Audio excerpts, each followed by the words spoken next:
His 50 years of scholarly activity in Baghdad. After returning from Egypt around 870 CE, Tabari settled in Baghdad for good. His student days were over. For the next 50 years, until his death in 923, he devoted himself entirely to teaching and writing. This period would see him produce some of the most important works in Islamic intellectual history. We don't know exactly when Tabari returned from Egypt or whether he made the pilgrimage to Mecca on his way back. But at some point after 903, he took up residence in the Shamsiyya district in East Baghdad, near the Baradan Bridge. This was a neighborhood known for housing grammarians, and Tabari would live there for the rest of his life. His regular mosque wasn't near his house but in the adjacent Mukarram district, in an area called the Thirst Bazaar. There's a lovely story about how one night during Ramadan, another famous scholar named Ibn Mujahid passed by his own mosque but kept walking to Tabari's mosque instead. He could hear Tabari reciting Surah Al-Rahman, and he stayed to listen. When people asked why he had kept his own congregation waiting, Ibn Mujahid said he didn't think there was anyone else in the world who could recite the Quran as beautifully as Tabari. As we mentioned earlier, Tabari never married. A Spanish scholar who visited the region shortly after Tabari's death confirmed this, writing that Tabari was celibate his entire life. From the age of 12 when he left home to study, he never stopped pursuing knowledge until the day he died. There's a curious reference in one story that mentions Tabari calling his son to give him money, but this is almost certainly referring to a student or servant rather than an actual son. The evidence strongly suggests Tabari remained single throughout his life. Now, it wasn't that Tabari couldn't afford a family. He had steady income from his lands back in Tabaristan. And as a famous scholar with good connections, he had plenty of opportunities to make money. But he apparently never accepted any position in government or the judiciary. Here's a striking example of his attitude toward worldly success. In 912, the son of his old employer became the chief minister.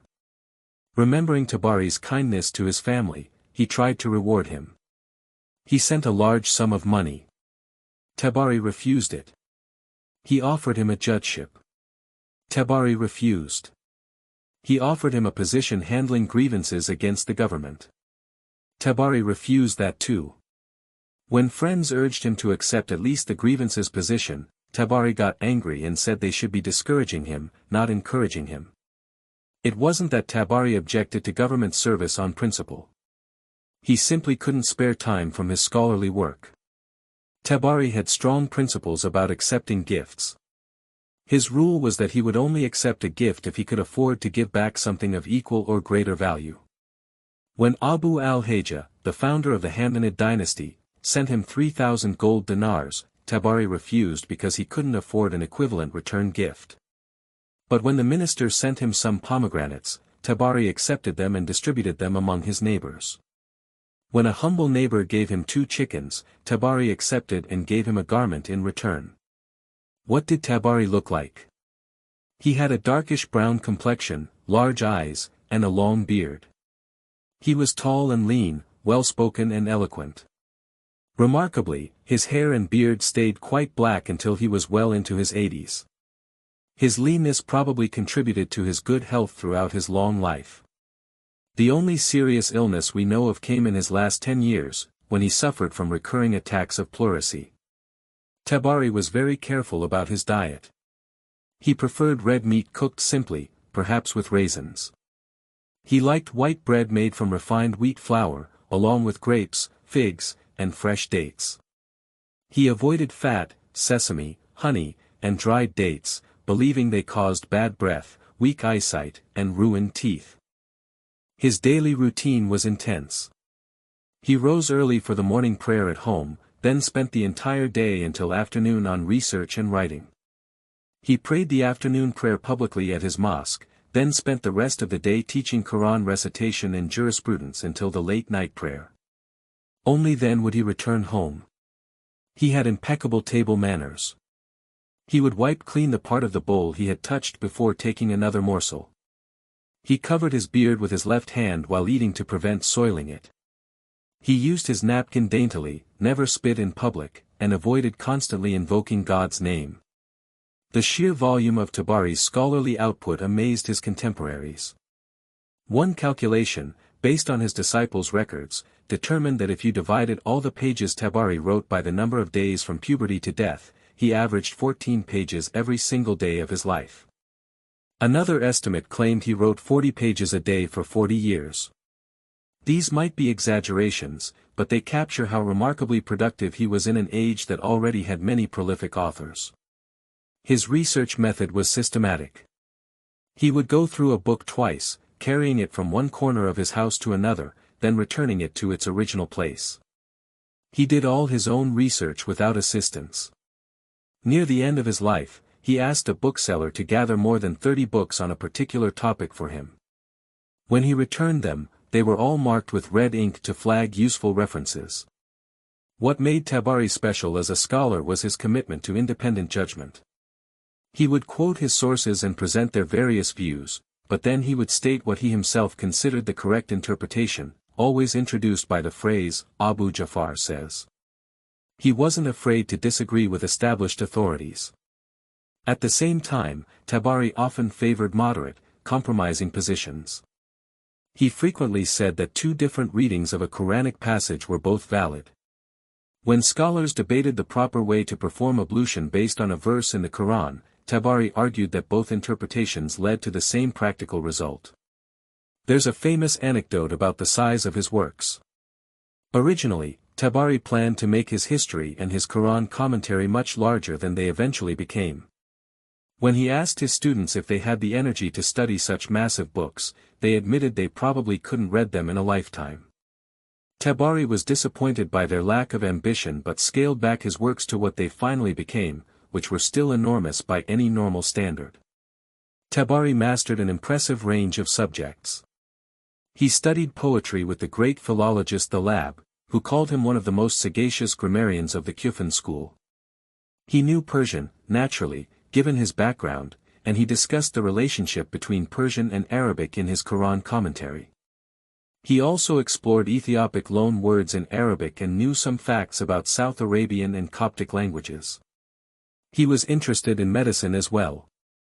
His medical Bible was a book called The Paradise of Wisdom by Ali ibn Rabban, who was also from Tabaristan. According to one account, Tabari owned a copy of this book so large it filled 6 carts, and he kept it under his prayer carpet. He occasionally gave medical advice to friends and students. When he himself fell ill, he treated himself so competently that a Christian physician sent to examine him admitted he couldn't have done better. For about 10 years, Tabari considered himself a Shafi'ite, following the legal school founded by al-Shafi'i. But by around 880, his own legal writings had become so extensive and distinctive that it made sense for him and his students to form their own school. This became known as the Jariri school, named after his father Jarir. The school attracted some notable followers, including Ibn Kamil, who became Tabari's biographer and served as a judge in Kufa. Unfortunately, the Jariri school never gained enough momentum to survive long-term. It wasn't distinctive enough intellectually, and its followers weren't aggressive enough in seeking judicial appointments. It lasted for a few generations but eventually faded away, unable to compete with the established Hanafi, Maliki, and Shafi'i schools. Tabari had some conflicts with other scholars. His dispute with the Zahirite school started after he bested its founder Dawood in a debate. The argument continued with Dawood's son Abu Bakr for years. But eventually, Tabari and Abu Bakr met by chance at a mutual friend's house. Despite being 30 years older, Tabari treated the younger man with great courtesy and praised his late father. That ended their feud. The conflict with the Hanbalites was much more serious and never truly resolved. Tabari had originally come to Baghdad hoping to study with Ahmad ibn Hanbal, and he always spoke of him with respect. But the final break probably came when Tabari published a major work on jurisprudence that completely ignored Ibn Hanbal's opinions. Even worse, Tabari supposedly said he didn't consider Ibn Hanbal a jurist on the level of other great authorities, merely an important hadith scholar. This was actually an accurate assessment, endorsed by later historians, but it infuriated the Hanbalites. The specific theological trigger for the violence was a debate over a verse in the Quran about the Prophet Muhammad's praiseworthy position. The Hanbalites championed an interpretation that Muhammad would be seated on God's divine throne. Tabari discussed this tradition in his Quran commentary, acknowledging it couldn't be entirely ruled out but giving preference to the more common interpretation involving intercession. Things came to a head after Tabari returned from his disastrous visit to Tabaristan around 903. Three Hanbalites asked his view on the throne tradition. Tabari supposedly dismissed it bluntly as absurd and even composed a mocking rhyme about it. Enraged Hanbalites responded by stoning his house, causing a serious riot that had to be suppressed by force. In 921, just 2 years before Tabari's death, the chief minister offered to host a formal debate between Tabari and the Hanbalites. Tabari agreed to come, but the Hanbalites refused to show up. The Hanbalites probably caused Tabari ongoing problems in his final years, difficulties scheduling his lectures, scaring off some students from other cities, and possibly even confining him to his house toward the end of his life. Despite all this, Tabari maintained his sense of humor and wit. He loved wordplay. Once, someone hesitated to recite the Quran because the powerful minister Al-Fadl ibn al-Furat had just entered the room. Tabari told him to proceed, saying not to be disturbed by the Tigris or the Euphrates, punning on the minister's name Furat, which is the Arabic word for Euphrates. Some verses of poetry attributed to Tabari express his values. He wrote that when he was in financial difficulties, his companions wouldn't know it, but when he was wealthy, his friends would be wealthy too. He disliked two character traits above all, the arrogance of the rich and the servility of the poor. Tabari held strictly orthodox beliefs and opposed any innovation in religion. When he was close to death, his student Ibn Kamil asked him to forgive his enemies. Tabari said he would forgive them all except for one man who had accused him of religious innovation. That was the one charge he couldn't let go. He was a staunch defender of all four of the first caliphs. In one heated discussion, he declared that anyone who didn't acknowledge the legitimate caliphate of Abu Bakr and Umar deserved death. This wasn't unusual for his time, but it shows the intensity of his convictions. Despite the competition among different legal schools, scholarly life in Baghdad was generally harmonious. A debate held shortly after Tabari's death about a technical question in Quran recitation drew scholars from the Shafi'i, Maliki, Hanafi, and Jariri schools, all engaging in friendly discussion. Tabari was known for his humility about his scholarly victories. There's a story that he once bested the famous Egyptian scholar al-Mizani in a debate with a room full of Shafi'ites listening. But when people asked Tabari about it later, he never mentioned it. He wasn't the type to boast about defeating an opponent. Instead, he would always praise al-Mizani's excellence.